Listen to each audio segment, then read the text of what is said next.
एका बाउलमध्ये मी 2 वाटी गव्हाचं पीठ घेतलंय. त्यात चवीपुरता मीठ टाकून घेतलं, 2 चमचे तेल टाकून घेतलं. आता हे सगळं छान एकजीव करून घेतलं. हे एकजीव झाल्यानंतर थोडं थोडं पाणी टाकून आपल्याला याचा गोळा मळून घ्यायचा आहे. आपली चपातीची कणिक असते अगदी त्या पद्धतीनेच आपल्याला हा गोळा इथे तयार करून घ्यायचा आहे. तर हे पहा, तुम्ही बघू शकताय हा गोळा इथे तयार झालेला आहे. आता थोडा वेळ याला झाकून ठेवू आणि आपण सारण बनवून घेऊ. सारण बनवण्यासाठी मिक्सरच्या भांड्यात 1 वाटी हिरवे वाटाणे म्हणजेच मटार घेतले. मटार मिक्सरमधनं अशा पद्धतीने जाडसर वाटून घेतले. त्यानंतर गॅसवर एक कढई ठेवली. कढईमध्ये 2 चमचे तेल टाकून घेतलं. तेल गरम झाल्यानंतर त्यात 1 चमचा जिरं टाकून घेतलं आणि त्यानंतर थोडासा कढीपत्ता अशा पद्धतीने बारीक कुस्करून किंवा बारीक चिरून ह्याच्यात टाकून घ्यायचा आहे. एक छोटा कांदा बारीक चिरून टाकून घेतल्यानंतर हा कांदा गोल्डन ब्राऊन रंगावर येईल इथपर्यंत आपल्याला परतून घ्यायचं आहे. आपण तेल इथे मुद्दाम कमी वापरले कारण आपण हे सारण बनवतोय, तर जास्त तेलकट हे सारण व्हायला नको यासाठी. त्यानंतर थोडीशी कोथिंबीर टाकून घेतली. अर्धा चमचा हळद, 1 ते 2 चमचे किंवा आपल्या आवडीप्रमाणे लाल तिखट, थोडासा गरम मसाला हे सगळं टाकून एकजीव करून घेतलं. थोडासा हिंग टाकून घेतला आणि आता आपण जे मिक्सरमधनं वाटण बनवून घेतलं होतं ते वाटण आपल्याला ह्या कढईमध्ये टाकून घ्यायचं आहे. ही कढई स्टीलची असल्यामुळे आणि तेल कमी वापरलेलं असल्यामुळे हे सारण थोडंसं कढईला चिटकेल. तुमच्याकडे जर जाड बुडाची कढई असेल तर तुम्ही ती इथे वापरा. आता हे सारण टाकल्यानंतर हे सगळं छान एकजीव करून घेतलं. यानंतर चवीपुरता मीठ टाकून घेतलं आणि आता हे पुन्हा छान एकजीव करून घेतलं. साधारण 2 ते 3 मिनिटं आपल्याला हे सारण मंद गॅसवरती छान शिजवून घ्यायचं आहे. झाकण ठेवून हे मी 5 मिनिटं शिजवून घेतलंय. हे पहा, आता हे पराठ्यासाठीचं सारण तयार आहे. आता हे सारण थोडंसं थंड होऊ देऊ. थंड झाल्यानंतर आपल्याला पराठा बनवायला घ्यायचा आहे. पराठा बनवण्यासाठी मी इथे पिठाचे 2 छोटे गोळे घेतलेले आहेत. ह्या गोळ्यांच्या आपल्याला छोट्या छोट्या पुऱ्या लाटून घ्यायच्या आहेत. तर अशा पद्धतीने मी पीठ लावून ह्या छोट्या छोट्या पुऱ्या इथे लाटून घेतल्या आहेत. आता यापैकी एका पुरीमध्ये आपल्याला सारण भरून घ्यायचं आहे. तर साधारण 2 चमचे किंवा याच्यात मावेल एवढं सारण आपल्याला इथे भरून घ्यायचं आहे. सारण भरून झाल्यानंतर हे मी या पुरीवरती थोडंसं पसरून घेतलं आहे. आता त्याच्यावरती जी दुसरी पुरी होती ती ठेवायची आहे आणि कडेनं अगदी व्यवस्थित प्रेस करून घ्यायचं आहे. म्हणजे हे जे सारण आहे हे ह्या पराठ्यातून बाहेर निघणार नाही. आता वरून कोरडं पीठ लावून याचा आपल्याला पराठा लाटून घ्यायचा आहे. अगदी हलक्या हाताने लाटायचा म्हणजे हे सारण या पराठ्याच्या बाहेर येणार नाही. हे पहा, अशा पद्धतीने हा पराठा इथे तयार झालेला आहे. आपल्याला हवं तेवढा जाड किंवा पातळ आपण हा पराठा बनवू शकतो. त्यानंतर तवा गरम करायला ठेवला, त्याच्यावरती थोडंसं तेल टाकून घेतलं. आता याच्यावर आपण जो पराठा बनवून घेतला होता हा टाकून घेतला. पराठा टाकल्यानंतर आपल्याला मध्यम गॅसवरती हा पराठा भाजून घ्यायचा आहे. जर पराठा पातळ असेल तर हाय फ्लेमवरती भाजला तरी चालेल.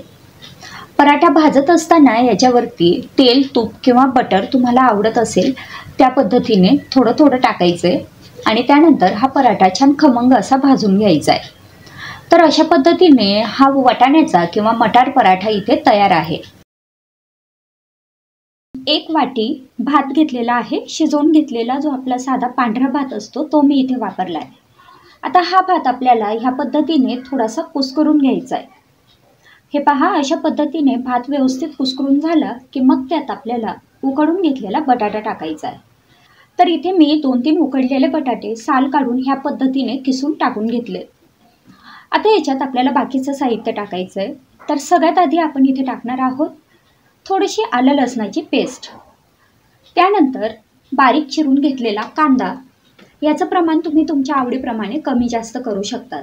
बारीक चिरून घेतलेले गाजर, बारीक चिरून घेतलेली शिमला मिरची आणि थोडीशी बारीक चिरलेली हिरवी मिरची. त्यानंतर कोथिंबीर टाकायची आहे बारीक चिरलेली. अर्धा ते 1 चमचा मी इथे जिरं टाकून घेतलं आहे. त्यासोबतच 1 ते 2 चमचे तीळ टाकून घ्यायचे.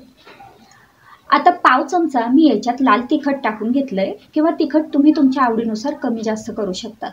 अर्धा चमचा हळद, पाव चमचा गरम मसाला, चवीपुरता मीठ इथे टाकून घेतलेला आहे.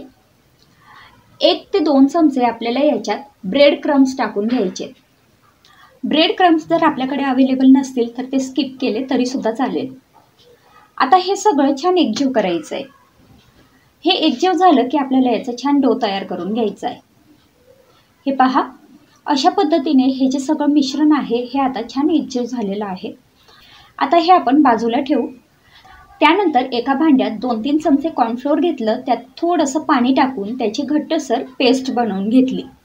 पेस्ट आता इथे तयार झाली आहे. आता जे आपण कटलेटसाठी तयार करून घेतलेलं मिश्रण होतं त्यातला एक छोटासा गोळा घेतला. त्याआधी हाताला पाणी लावून घ्यायचं आहे. या गोळ्याला आपल्याला छान कटलेटचा आकार द्यायचा आहे.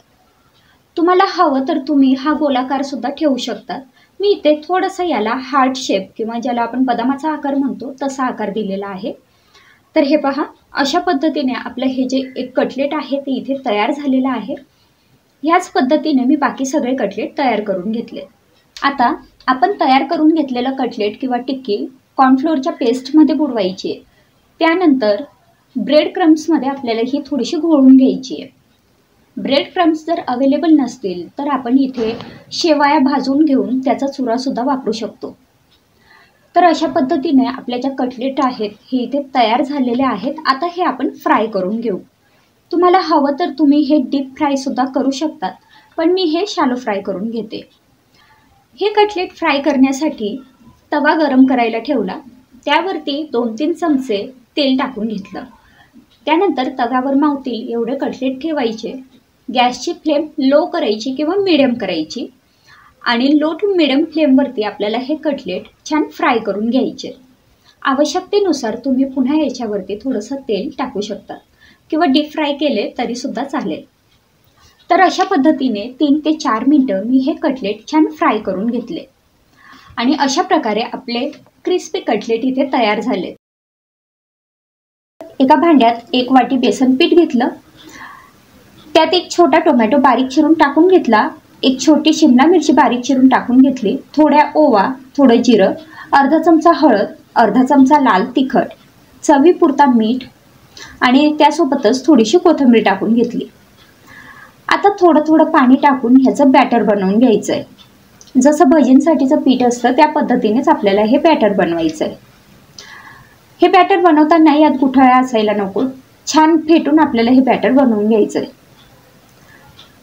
तर तुम्ही बघू शकताय तिथे हे बॅटर तयार झालेलं आहे. आता ज्या ब्रेडच्या स्लाइस होत्या ते आपल्याला एक एक करत या बॅटरमध्ये टाकायचे आणि दोन्ही बाजूनी हे बॅटर ब्रेडला व्यवस्थित लागेल अशा पद्धतीने हे मिक्स करून घ्यायचं आहे. आता तवा गरम करून त्यावरती थोडं तेल टाकायचं आणि त्याच्यावर हे बॅटर लावलेला जो ब्रेड आहे तो आपल्याला भाजून घ्यायचा आहे. मध्यम गॅसवरती भाजायचा आणि आवश्यकतेनुसार याच्यावर तेल आपण टाकू शकतो. तर मध्यम गॅसवरती दोन्ही बाजूंनी मी हा ब्रेड आता छान खरपूस असा भाजून घेतलेला आहे आणि आपला झटपट ब्रेड पॅटीस इथे तयार झालेला आहे. इथे एका भांड्यात 1 वाटी बेसन पीठ घेतलंय. त्यात अर्धी वाटी गव्हाचं पीठ टाकून घ्यायचंय. तुम्हाला हवी ती पीठं तुम्ही इथे वापरू शकतात. आता याच्यात अर्धा चमचा जिरं टाकून घेतलंय. 1 चमचा लाल तिखट, अर्धा चमचा हळद, अर्धा चमचा जिरं, 1 चमचा तीळ टाकून घेतले. चवीपुरता याच्यात मीठ टाकून घ्यायचं आहे आणि सोबतच थोडंसं हिंग टाकून घेतलंय.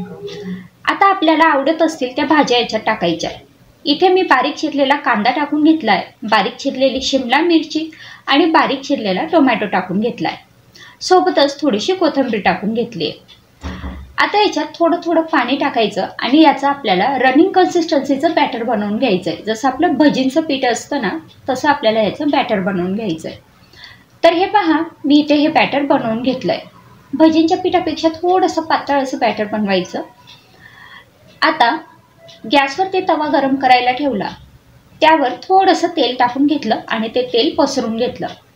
आता आपण जे बेसन पिठाचं बॅटर बनवून घेतलेलं होतं ते बॅटर 2 चमचे या तव्यावरती टाकलं आणि त्याचा अशा पद्धतीने डोसा पसरून घेतला. आपण याला डोसा म्हणू शकतो, बेसन चिला किंवा धिरडं सुद्धा म्हणू शकतो। आता याच्यावरती थोडंसं तेल टाकून घ्यायचंय आणि मध्यम गॅसवरती हे जे धिरडं आहे हे चांगलं खमंग असं भाजून घ्यायचंय। तर भरपूर वेगवेगळ्या भाज्या घातलेलं हे जे धिरडं आहे ते मुलांना डब्यासाठी सुद्धा तुम्ही देऊ शकतात किंवा आपल्या सकाळच्या नाश्त्यासाठी आपण हे बनवू शकतो। आता दोन्ही बाजूंनी मध्यम गॅसवरती छान आलटून पालटून मी हे जे धिरडं आहे ते भाजून घेते। वरून आवश्यकतेप्रमाणे तेल टाकायचं, तुम्हाला आवडत असेल तर तुम्ही तुपाचाही वापर इथे करू शकता। तर इथे आपलं हे जे धिरडं आहे हे छान तयार झालंय। इथे मी एका मिक्सरच्या भांड्यात मोड आलेले मूग घेतलेत, साधारण पाव किलो एवढे हे मूग असतील। आता याच्यात थोडीशी कोथिंबीर टाकून घेतली आहे। त्यानंतर आपल्याला याच्यात टाकून घ्यायचंय थोडासा आल्याचा तुकडा, साधारण 1 इंच एवढा आल्याचा तुकडा टाकून घेतलाय। 5-6 लसणाच्या पाकळ्या टाकून घेतलेल्या आहेत। त्यानंतर अर्धा चमचा जिरं टाकून घ्यायचंय आणि आता मिक्सरमधनं हे आपल्याला बारीक वाटून घ्यायचंय। तर हे बघा, हे वाटण अशा पद्धतीने मी इथे वाटून घेतलेलं आहे। आता हे वाटण एका बाउलमध्ये काढून घेऊ। एका बाउलमध्ये हे वाटण काढल्यानंतर त्यात आपल्याला 2 चमचे बेसन पीठ टाकून घ्यायचंय। बेसन पिठामुळे आपल्या डोस्याला बाइंडिंग छान येईल। त्यानंतर चवीपुरता मीठ इथे टाकून घेतलेला आहे आणि आता अर्धा चमचा हळद, 1 ते 1.5 चमचा किंवा आपल्या आवडीनुसार लाल तिखट, थोडंसं हिंग इथे टाकून घेतलंय आणि हे सगळं छान एकजीव करून घ्यायचंय। हे पहा, तुम्ही बघू शकताय हे जे मिश्रण आहे हे मी आता एकजीव करून घेते आणि त्यात थोडं थोडं पाणी टाकून त्याचं बॅटर बनवून घ्यायचंय। हे पहा, अशा पद्धतीने थोडंसं घट्ट असं बॅटर आपल्याला बनवून घ्यायचंय। अगदीच आपल्या डोस्यासारखं बॅटर बनवायचं नाहीये, थोडंसं घट्ट बॅटर बनवून घ्यायचंय। डोस्यांचं बॅटर तयार आहे। यानंतर मी तवा गरम करत ठेवलाय, तव्याला अशा पद्धतीने तेल लावून घेतलंय आणि आता आपण जे बॅटर बनवून घेतलं होतं त्याचे 2 चमचे बॅटर ह्या तव्यावरती टाकून मी याचा अशा पद्धतीने डोसा बनवून घेतलाय। आता आपल्याला थोडं थोडं तेल टाकून मध्यम गॅसवरती हा डोसा छान खरपूस असा भाजून घ्यायचा आहे। तर मग अशा पद्धतीने आपला मोड आलेल्या मुगाचा पौष्टिक डोसा इथे तयार झालेला आहे। इथे मी 2-3 उकडलेले बटाटे घेतलेत आणि ते ह्या पद्धतीने किसून घेतलेत। त्यानंतर त्यात 1 वाटी भिजून घेतलेले साबुदाणे टाकून घेतलेत। 2-3 चमचे शेंगदाण्याचा कूट टाकून घेतलाय। 1 चमचा बारीक चिरलेली हिरवी मिरची, अर्धा चमचा लाल तिखट, थोडासा आल्याचा केस आणि चवीपुरता मीठ, हे सगळं टाकून हे एकजीव करून घ्यायचंय आणि याचा आपल्याला डो तयार करून घ्यायचा आहे। तर हे पहा, हे जे सगळं मिश्रण आहे ते आता एकजीव झालेलं आहे। आता हाताला थोडंसं तेल लावायचं आणि त्यानंतर हे जे मिश्रण आहे याचे छोटे छोटे गोळे तयार करून घ्यायचे। गोळे तयार झाले की त्यानंतर आप्पे पात्रात तेल टाकायचं, मीडियम फ्लेमवरती हे आप्पे पात्र गरम व्हायला ठेवायचं आणि त्यानंतर आपण जे साबुदाण्याचे वडे तयार करून घेतलेले आहेत किंवा गोळे तयार करून घेतले ते ह्या आप्पे पात्रात ठेवायचे। मध्यम गॅसवरती 10 मिनिटं एका बाजूने हे आप्पे छान शिजून घ्यायचे। 10 मिनिटांनंतर हे आप्पे पलटून घ्यायचे आणि दुसऱ्या बाजूने सुद्धा 5 मिनिटं हे छान शिजून घ्यायचे। तर ह्या पद्धतीने आप्पे इथे तयार झालेत किंवा तुम्ही याला साबुदाणा वडा सुद्धा म्हणू शकतात। 2 मोठी वाटी मुरमुरे घेतलेत। हे आता आपल्याला थोडंसं पाणी टाकून घ्यायचंय, साधारण 2 ग्लास पाणी टाकून घेतलंय आणि त्यानंतर हे जे कुरमुरे आहेत ते मी या पाण्यात व्यवस्थित धुवून घेतलेत। हे पूर्ण भिजवायचे नाहीयेत, एक थोडंसं फक्त धुवून घ्यायचे। तर हे पहा, हे मुरमुरे धुवून झालेले आहेत। आता मी हे बाजूला काढून घेते। अशा पद्धतीने पाणी थोडंसं निथळून घ्यायचं आणि हे जे मुरमुरे आहेत ते आपल्याला वेगळ्या भांड्यात काढून घ्यायचे। आता एका कढईमध्ये 1 मोठा चमचा तेल घेतलं। तेल कडकडीत गरम झाल्यानंतर त्यात थोडंसं जिरं आणि थोडी मोहरी टाकून घेतली। जिरं मोहरी अगदी व्यवस्थित तडतडली की मग त्यात थोडेसे शेंगदाणे टाकून घेतले आणि सोबतच 8-10 कढीपत्त्याची पानं टाकून घेतली। हे शेंगदाणे या तेलामध्ये व्यवस्थित खरपूस तळून घ्यायचे। यातच मी 1 हिरवी मिरची बारीक चिरून टाकून घेतलेली आहे। हिरवी मिरची तुम्ही तुमच्या अंदाजाने वापरू शकता। आता ह्याच तेलात आपल्याला अगदी 1 चमचा फुटाणा डाळ टाकायची आहे। फुटाणा डाळ किंवा काही लोक त्याला पंढरपुरी डाळ म्हणतात किंवा डाळ्या म्हणतात, तर ते टाकून घेतलेत आणि त्यासोबतच 1 मोठा कांदा बारीक चिरून मी इथे टाकून घेतलाय। आता हा कांदा आपल्याला सोनेरी रंगावरती या तेलात छान परतून घ्यायचा आहे।